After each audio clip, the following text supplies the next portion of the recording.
One thing in particular about community over isolation that I kind of was thinking about as I was preparing this was you can literally not make a change in your life without some sort of external influence. Like these fears we talk about, like a scarcity mentality, you can't know that that exists unless someone tells you it exists, or you read that it exists, or like you hear that it exists. So if you're not hanging around with people that are gonna call this stuff out in you, if you're not doing like podcasts, listening, or reading books, like you can't make changes in your life because you don't know what you don't know.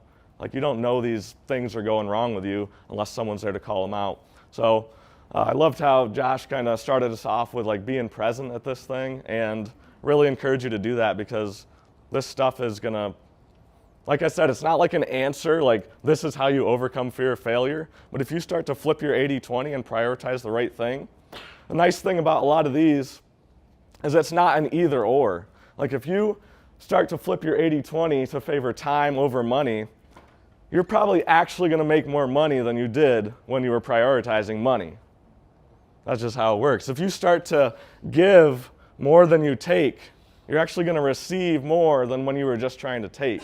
So it's not a compromise, it's like an acceleration of living your best life. So in the end, I think a lot of it comes down to this.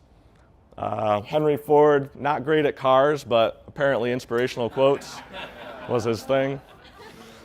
Sorry, Shane, it's just a joke. Whether you think you can or you think you can't, you're right.